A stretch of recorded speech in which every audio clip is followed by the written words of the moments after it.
Bonnie, para sa'yo. Vivian, oh. Huwag mo munang tanggapin yan. Carlo, sagutin mo nga muna ang tanong ko. Miyembro ka ba ng pangkat ni Asyong? Oo. Alam mo, marami nagpupunta dito mga sanggano. At nangingikil sa amin. At ipinagmamalaki pa na kasamahan ka raw nila. Hindi ako makapaniwala.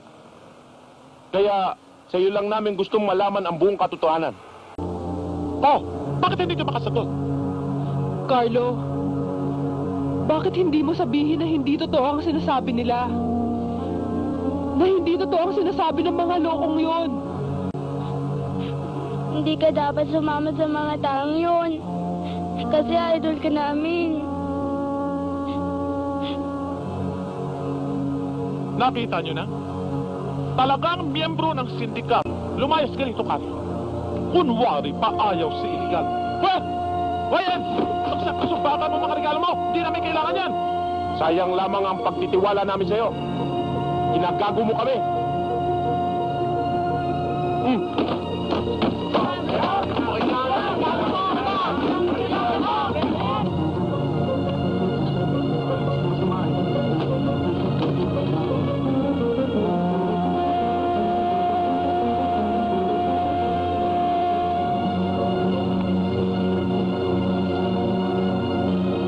Magandang gabi sa inyo, mga kasama. Tinulog ko kayo kahit gabi na. Dahil nabalitaan ko kung ano nangyari dito. Ang ginawa ninyong pagtataboy kay Carlo. Masama ang ginawa niya sa amin.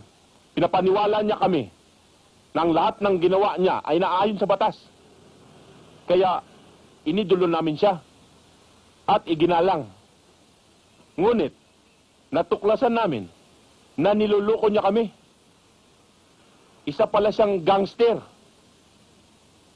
na katulad din ng mga sangganong kinamumuhian dito sa Real. Siguro naman mga kasama, kilala niyo ako. Mandani, nakalipas na ang panahon ko. Kalimutan na natin yan. Nagpunta ako rito hindi para ipagtanggol sa inyo si Carlo. Kung hindi para sabihin sa inyo ang isang katotohanan ng nalalaman ko. Na si Carlo ay napasama lamang sa pangkat ng mga taong gumagawa ng iligal. Ang anumang iligal na bagay na ginagawa nito ay labag sa kanyang kalooban. Anong ibig niyo sabihin, Congressman? Isang bahay ampunan ng mga batang ulila ang nakatakdang mailip. Kung hindi tinulungan ni Carlo, mawawala ng matitirhan ng mga batang kawawa. Kung hindi gumawa ng paraan, ngunit sa kanyang ginawang ito ay mabigat ang naging kapalit. Napilitan siya na makiisa o makianib sa mga taong kanyang kinasusuklaman. Totoo ang sinabi ni Congressman Duval. Malaki ang naitulong ni Carlo sa aming lahat sa bahay ampunan. Nagpakasakit siya para sa mga bata.